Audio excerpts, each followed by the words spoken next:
You don't always need your own money to buy UK property. In just 15 months, I raised £400,000 to buy 4 HMOs. Here's how I did it. Hi, I'm Adam. I train as a surgeon, but these days I'm investing in HMOs with precision. I didn't have deep pockets when I started out, so I had to master raising finance very early. In just 15 months, I raised £400,000 from just 4 investors using 2 fundraising techniques. First, I got a joint venture partner who provided £245,000 to buy the first 2 HMOs. And second, I used fixed term investor loans and raised £155,000 to buy a further 2 HMOs. In this video, I'll share my exact playbook for buying property with other people's money. And make sure you stick around to the end because I'll be sharing where you can find your investors and the exact questions to ask. Now, before I raised a single penny, I heavily invested in myself so other people could feel confident doing so as well. In total, I spent over £15,000 on my property education. This included 2 property academies and a property retreat. In the property education, yes, I learned how to do HMOs. I learned all about buy, refurbish, refinance. But the key thing I learned, that was how to buy property using other people's money. If you haven't seen my video where I asked the question, is property education a scam or a shortcut to HMO success? Make sure that's your next stop. Check it out up here. Now let's dissect the 2 main ways I have used other people's money to buy property. That is joint ventures and fixed term investor loans. A joint venture or a JV is an arrangement where one person brings all the money and the other person brings all the time, the sweat equity and the ability to deliver a project. Everything is shared 50-50. So that includes the ownership, the profits, and of course the risks. The advantage here is that you can build long-term wealth with a partner, certainly building something bigger than you could have done alone. A disadvantage is that you're sharing equity and you're sharing control, so you need to make sure you choose your partner very wisely. It's like a business marriage, but there's no honeymoon. In my opinion, JVs are the best way to get started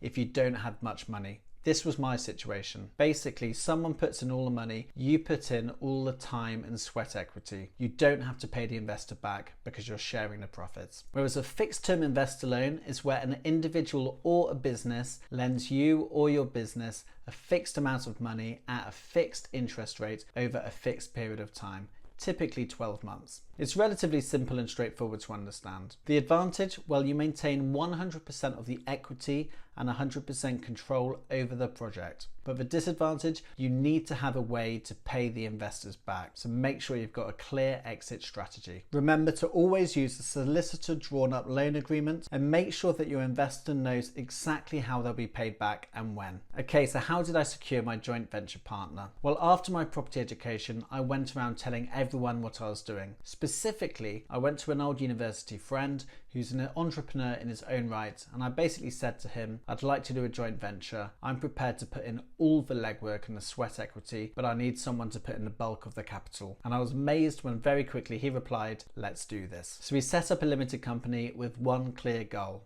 and that was to create a high cash flowing HMO portfolio. He would provide the bulk of the capital and I would provide the sweat equity. For our first HMO, we did a hybrid JV. I put in whatever capital I had at the time, which was about £45,000, and he put in the rest, that was about £90,000. Whereas for our second HMO, he put in the entirety of the day one money required, which was about £120,000. That very first HMO project was the proof of concept. I bought a property, I converted it into a HMO, I rented it out and I refinanced. The BRRR method in action. And crucially, I learned that I could recycle via the refinance using a commercial valuation £75,000. So here came the light bulb moment. I realized that the door was well and truly open for fixed term investor loans. By the way, if you want to see a full video of my very first HMO dissected, the full autopsy, let's say, lessons learned, the real numbers, well, check out that video up here. And if you're serious about building wealth through HMOs with precision, make sure you hit subscribe right now so you don't miss future videos. So how did I scale with fixed term investor loans? Well, in the knowledge that I had other HMOs set to refinance and release capital, I was able to scale with such loans. I purchased my third HMO using £95,000 from 2 investors, and my fourth HMO, well, that's purchased using £60,000 from one final investor and £75,000 from the refinance of my first HMO. So in total, that's £155,000 raised from 3 separate investors on fixed term investor loans. These will be paid back by the refinances of my future 3 HMOs, which is expected to release approximately £200,000. If you want more information on how I use leverage to buy 3 HMOs in 10 months,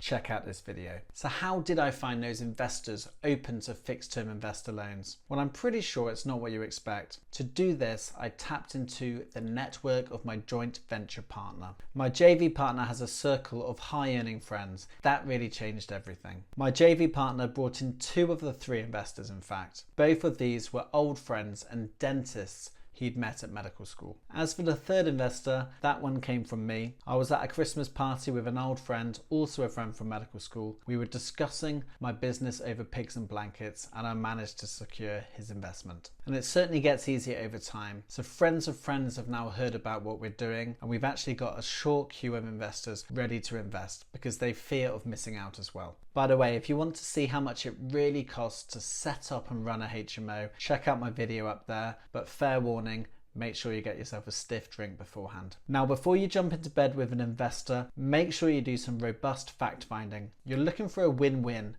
not a future headache. So you really want to understand their why. Why are they doing this? Is it for a car? Is it for a holiday? Or is it to build lasting generational wealth? What are their long-term goals? Do they align with yours? What's their exit strategy? Free wealth from property is generated in the long term. This could be both cash flow and capital appreciation. So if anyone's talking about timeframes of less than 10-15 years, I would see that as a red flag. For fixed term investor loans, these are without doubt a much shorter relationship, but clarity still matters. So there are certainly some questions you should ask. You should understand why they're investing, how much they're prepared to lend, over what time period, and ideally try to gauge what interest rate they're looking for. Also try to gauge how interested they are in the mechanics of property. So something that I offer is called an earn and learn. This is where, in exchange for their loan, they can join me on site visits and learn all about HMOs. A common question that might come up is, what security or guarantee will you offer? So personally, I offer a personal guarantee, but I do not offer a legal charge on the property. So a personal guarantee basically means that myself and my business partner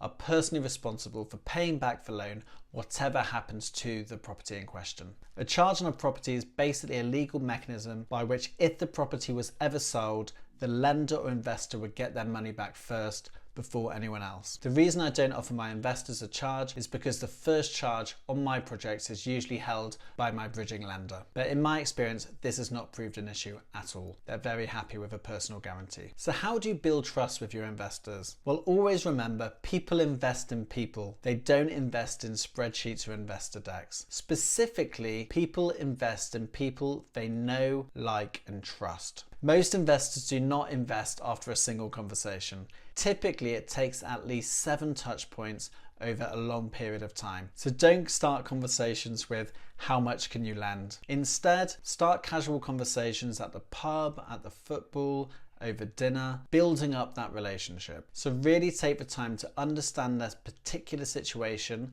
their risk appetite, and what problem they're trying to solve. Are they simply looking for a way to beat the bank in terms of an interest rate, or are they looking for a hands-off way to accumulate assets over time? Now, when you get the good news and someone decides to invest, first, congratulations, but second, this is when you need to over-deliver. Make sure you keep in regular contact with them via WhatsApp, do property walkthroughs. You want to make sure that they're feeling part of the journey, not left in the dark. And a quick note, be prepared for anti-money laundering checks. These are standard practice now when working with conveyancers and banks. Make sure you've got all your ducks in a row. So let your investor know early. The bank will likely want to see their ID, source of funds, so where's the money come from, and proof of funds, showing that the money is right there in your bank account. In my experience, my bridging lender has also asked the investor to undergo independent legal advice, so also be aware of that possibility.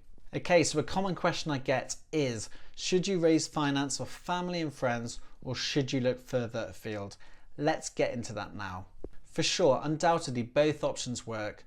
but in my opinion, one option is much easier. With family and friends, you've known each other for years. You've already got that trust built in. So I think that's the best place to start. In fact, before my property education training, I had to borrow £10,000 from my dad, so I've certainly lent on family when needed. And they certainly don't need to be property experts. That's your job. All you need to do is explain to them how the setup will work and how it's a win-win for both of you. So here's a quick exercise for you. Grab yourself a notepad, grab yourself a pen, write down everyone in your friends and family who you've got that long-term trust with, who might be open to a win-win proposition. You really would be amazed how many people are out there with cash in the bank, but they don't know what to do with it. But don't worry, if friends and family doesn't yield any results, there's always the plan B, and that is people outside of your immediate network.